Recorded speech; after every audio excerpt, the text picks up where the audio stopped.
Two people, same weight, same body mass index, same waist size on paper. One of them has arteries that already look a decade older than she is. The other doesn't.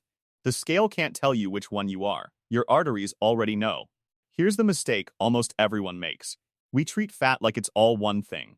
Cut the calories, watch the number on the scale go down, problem solved. But doctors have known for decades that two people can carry the exact same amount of body fat and walk away with completely different heart disease risk. The missing piece isn't how much fat you're carrying. It's where your body decided to put it. So what's the difference? Comment your guess, I'll tell you if you're right in a few seconds. Not all fat lives in the same neighborhood, and not all fat behaves the same way once it moves in. One type sits quietly under your skin, mostly minding its own business. The other type wraps itself around your organs, and it does not sit quietly. It talks, constantly straight into your bloodstream. That second type is called visceral fat, and this was never really about how your stomach looks in the mirror. Visceral fat packs itself around your liver, your pancreas, your intestines, deep inside your abdominal cavity. It behaves less like storage and more like its own organ, one that pumps inflammatory chemicals directly into your circulation every single day. That inflammation does not stay in your belly. It travels straight toward your arteries and straight toward the things that actually kill people: heart attacks, strokes, and arteries that stiffen years before they should. And here's the part that should really get your attention. You can be thin, technically normal weight on every chart, and still be carrying a dangerous load of visceral fat. Doctors even have a name for it: skinny fat. Meanwhile, plenty of people who carry more total weight, but carry it mostly under the skin, show almost none of these warning signs. Your risk isn't written on the outside of your body, it's written on the inside. Over the next few minutes, I'll walk you through the 3 ways visceral fat quietly damages your arteries, why the fat sitting under your skin might actually be protecting you, and exactly how researchers measure this so you can find out where you actually stand.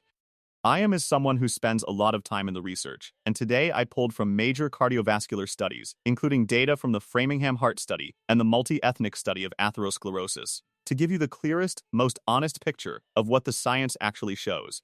There are 3 mechanisms connecting visceral fat to your arteries, and once you see them laid out, the picture becomes obvious. Let's go through them one at a time.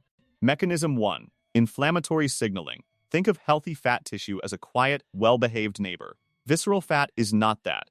As it expands, it starts releasing a flood of inflammatory messengers, including interleukin-6 and tumor necrosis factor alpha, directly into your bloodstream. These molecules travel to the lining of your arteries and trigger something called endothelial dysfunction, which is basically the earliest, most invisible stage of artery damage, long before anything would show up on a scan. At the same time, visceral fat suppresses a protective hormone called adiponectin. Adiponectin is mostly produced by fat under your skin, not visceral fat, and it normally helps keep your blood vessels relaxed, flexible, and resistant to plaque formation. Less adiponectin in circulation means less protection exactly where you need it most. This isn't just a theory sitting in a textbook.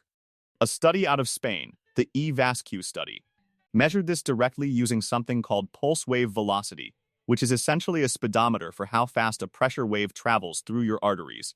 Stiffer arteries push that wave faster. Researchers found a clear, consistent relationship between visceral fat and arterial stiffness in healthy adults, and when they pooled that data together with prior research from around the world, the same pattern held up across different populations, ages, and health conditions. This wasn't a one-off finding. It was a pattern that kept repeating. Mechanism 2. The direct line to your liver. Here's where geography really matters. Visceral fat doesn't drain into your bloodstream the normal way, through the general circulation.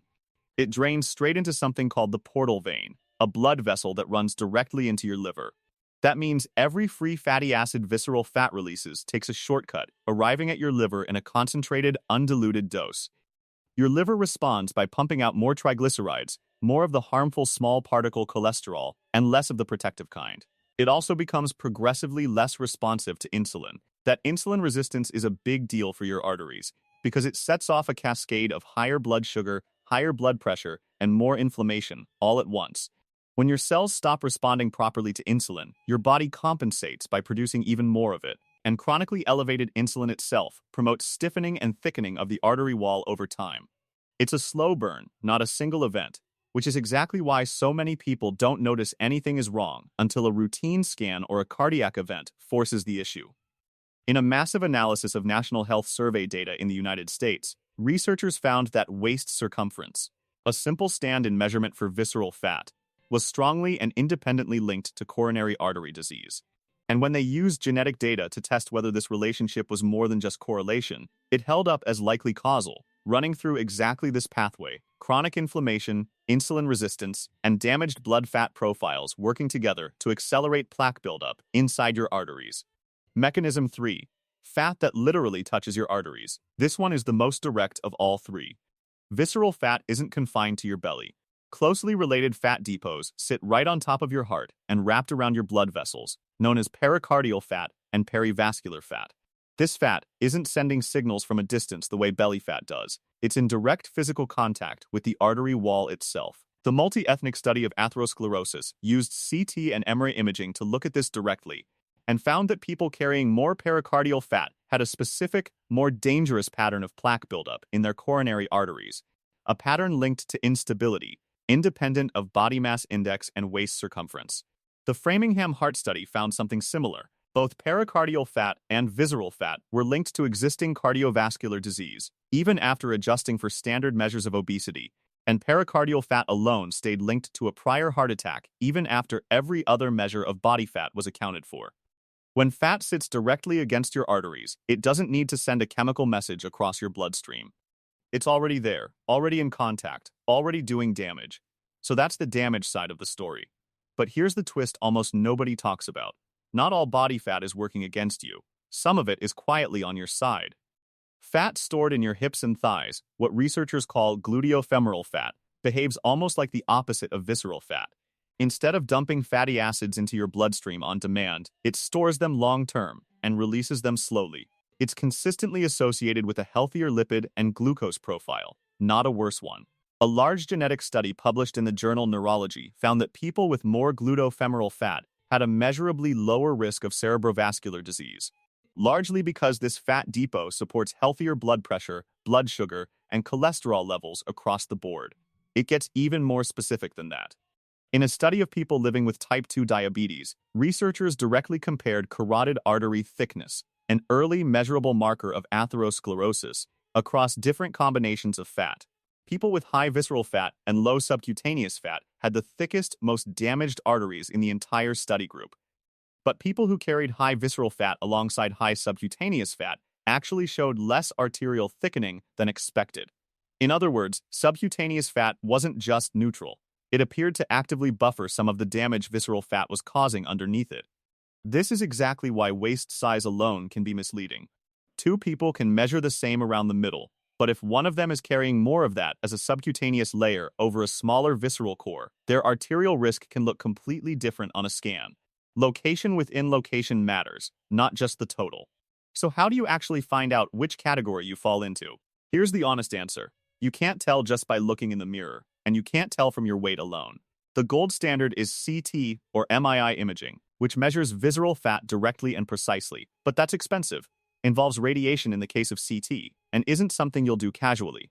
DEXA scans are a strong, far more accessible alternative that closely track CT and MRI results while using a fraction of the radiation. If neither of those is available to you, a simple tape measure still tells you something real. Waist circumference can't separate visceral fat from subcutaneous fat, but it correlates strongly with it. Common risk thresholds sit around 94 to 102 centimeters, roughly 37 to 40 inches for men, and 80 to 88 centimeters, roughly 31 to 35 inches for women, depending on which guideline you're using. On imaging, a visceral fat area under roughly 100 square centimeters is generally considered the healthier range. As for what actually shifts fat out of the visceral depot, the research is fairly consistent on this point. This is not a spot reduction problem, and you cannot target belly fat with a single exercise, no matter what an ad tries to tell you. But when you create a genuine, sustained calorie deficit and combine it with regular aerobic activity and consistent strength training, visceral fat tends to respond faster than subcutaneous fat does, likely because it's more metabolically active to begin with. That's actually good news. It means this is one of the more responsive parts of your body composition, even before the number on the scale moves very much. Sleep and stress matter here too, more than people expect. Chronically elevated cortisol, the hormone your body releases under stress and sleep deprivation, is specifically linked to preferential fat storage in the visceral depot rather than under the skin. So the basics that sound boring, consistent sleep, managed stress, regular movement, and a sustainable eating pattern are doing more direct work on your arteries than any single food or supplement ever will. If you're carrying significant weight, are over 40, or already have a heart condition, loop your doctor in before starting anything new. This video is information, not a medical protocol, and it's not a substitute for a real conversation with someone who knows your history. So let's go back to those two people from the very beginning. Same weight, same BMI, same waist size on paper. The difference was never sitting on a bathroom scale.